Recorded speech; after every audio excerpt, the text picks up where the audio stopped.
भाई साहब ये नींबू कैसे दिए हैं? बहन जी 15 रुपए का एक नींबू है।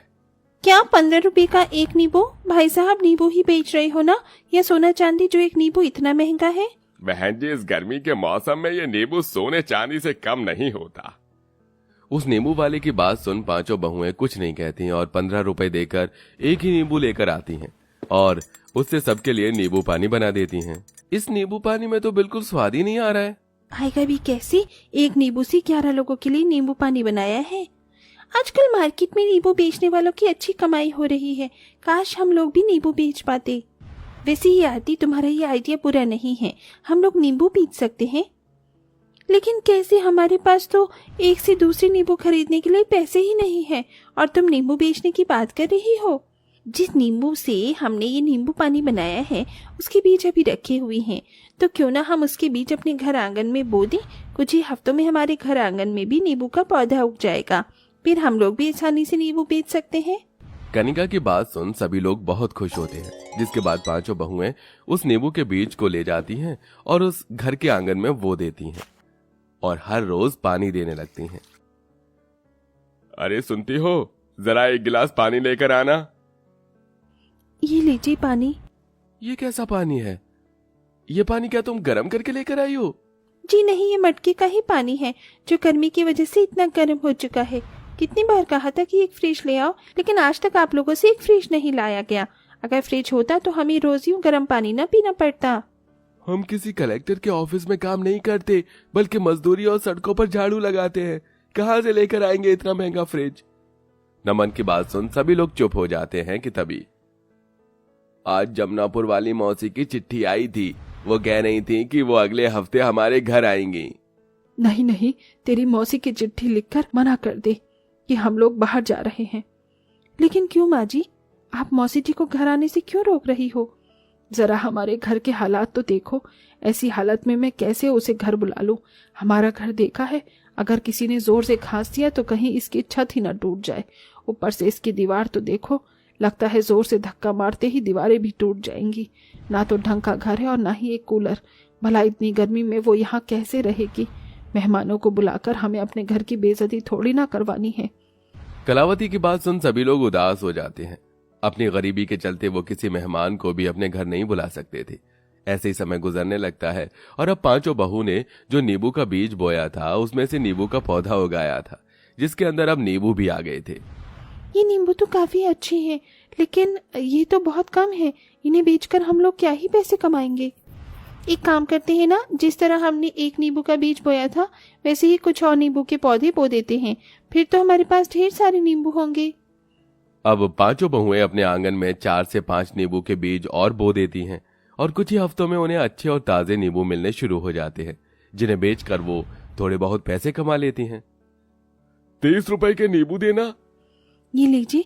वैसे तो मैं ये सोच रही थी कि अगर हम लोग नींबू के साथ साथ नींबू पानी भी बेचना शुरू कर दें, तो गर्मी का मौसम है और नींबू पानी तो हर किसी को भी पसंद है। हाँ मोहिनी, ये हमने पहले क्यों नहीं सोचा? इससे हम और ज्यादा पैसे कमा सकते हैं। अब पांचों बहुएं मिलकर नींबू के साथ साथ खट्टा मीठा नींबू पानी भी बनाकर बेचती हैं, जिससे उनकी थोड़ी और कमाई होने लगती है। ऐसे ही एक दिन पांचों बहुएं नींबू पानी बेच रही होती हैं कि तभी उनके नींबू पानी के ठेले पर एक गरीब औरत आती है। बिटिया, क्या मुझे भी एक गिलास नींबू पानी मिल सकता है? लेकिन मेरे पास नींबू पानी के लिए पैसे नहीं हैं। कोई बात नहीं अम्मा, आप बिना पैसे दिए ही नींबू पानी पी लीजिए। पांचों बहुएं उस बूढ़ी अम्मा को फ्री में नींबू पानी दे देती हैं, जिसके बाद अब जब भी उनके ठेले पर कोई गरीब या बच्चा आता तो वो उसे फ्री में ही नींबू पानी दे देती। ऐसे ही एक दिन उनके ठेले पर एक बूढ़ा आदमी आता है।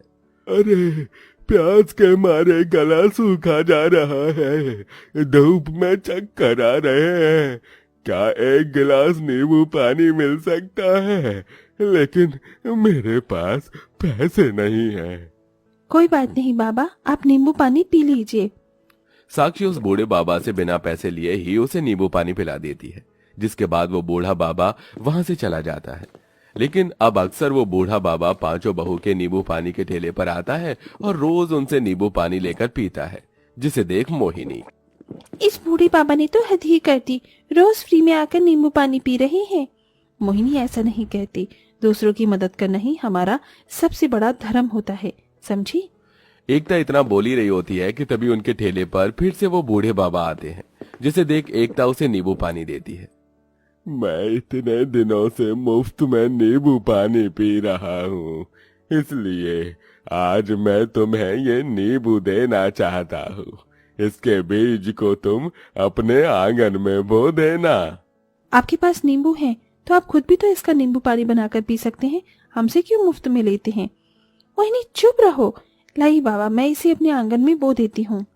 एकता उस बूढ़े आदमी से नींबू ले लेती है, जिसके बीजों को रात को आंगन में बोकर वो पानी दे देती है। अगले दिन होते ही जैसे ही पांचों बहुएं अपने आंगन में आती हैं तो देखती हैं कि कल रात बोया हुआ नींबू का बीज एक बहुत बड़े नींबू के पौधे में बदल चुका है और उनके आंगन में अब बस ढेर सारे नींबू ही नींबू होते हैं। हे भगवान, ये क्या?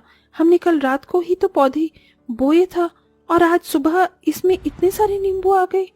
साक्षी इतना कह रही होती है कि तभी उसे पौधे में से कुछ नींबू सुनहरी रोशनी के साथ चमकते हैं और उनकी आंख नाक भी निकल आती है। हम जादुई नींबू हैं, इसलिए। ये क्या? ये नींबू तो बात कर रहे हैं। जिन बूढ़े बाबा ने तुम्हें ये नींबू के बीज दिए थे, वो बूढ़े बाबा कोई साधारण इंसान नहीं थे। तुम्हारी अच्छाई के चलते ही उन्हें तुम्हें ये बीज दिए ताकि हम तुम्हारे काम आ सके। हम जादुई हैं तो हम कुछ भी बना सकती हो हमसे, तुम समझे? क्या तुम सच कह रहे हो? इसका मतलब हम इन जादुई नींबू की मदद से घर, कूलर, फ्रिज, बेड, कुर्सी सब कुछ बना सकते हैं। हाँ, क्यों नहीं?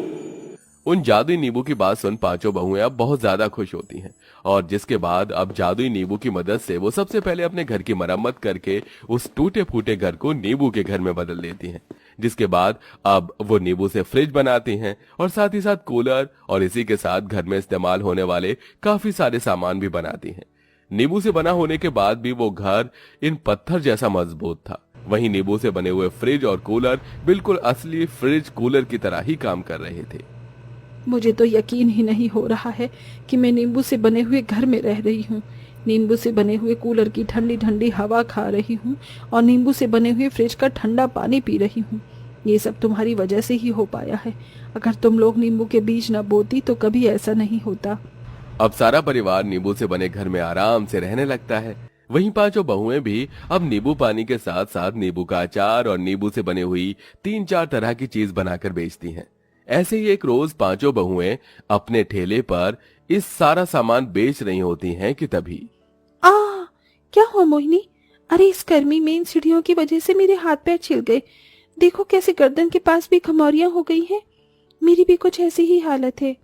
गर्मी में पांचों बहुएं अपनी साड़ी को लेकर काफी ज्यादा परेशान होती हैं कि तभी एकता के दिमाग में एक ख्याल आता है। मैं सोच रही थी कि क्यों ना हम लोग अपने लिए नींबू से साड़ी बनाएं। तुमने देखा नहीं नींबू से बना हुआ घर हमारा कितना ठंडा रहता है। अगर हम लोग नींबू से साड़ियां बनाएंगे तो हमें ना ही तो गर्मी लगेगी और ना ही कोई परेशानी होगी। एकता की बात सुन चारों बहुएं पहले तो हंसती हैं, फिर उन्हें भी एकता का आइडिया काफी ज्यादा पसंद आता है। जिसके बाद अब पांचों बहुएं मिलकर उन जादुई नींबू की मदद से अपने लिए नींबू की साड़ियां बनाती हैं, जिन्हें पहनकर उन्हें बिल्कुल भी गर्मी नहीं लगती। इन नींबू की साड़ियों को पहनकर तो बिल्कुल गर्मी नहीं लग रही है। ऐसा लग रहा है कि जैसे मैं बर्फ के घर के अंदर बैठी हूँ। इतनी ठंडक महसूस हो रही है मुझे। आखिरकार हमारी सारी परेशानियां दूर हो गई। घर, कूलर, फ्रिज, कपड़े, सब चीज को लेकर। हे भगवान, तेरा लाख लाख शुक्र है। आज मुझे यकीन हो गया कि भगवान के घर देर है, अंधेर नहीं। अब पांचों बहुएं उन जादुई नींबू को बाहर के शहरों और गांवों में आधे दामों में सप्लाई करती हैं, जिससे अब हर कोई उनसे ही नींबू खरीदता है और अब धीरे धीरे उनकी फाइनेंशियल कंडीशन भी ठीक होने लगती है।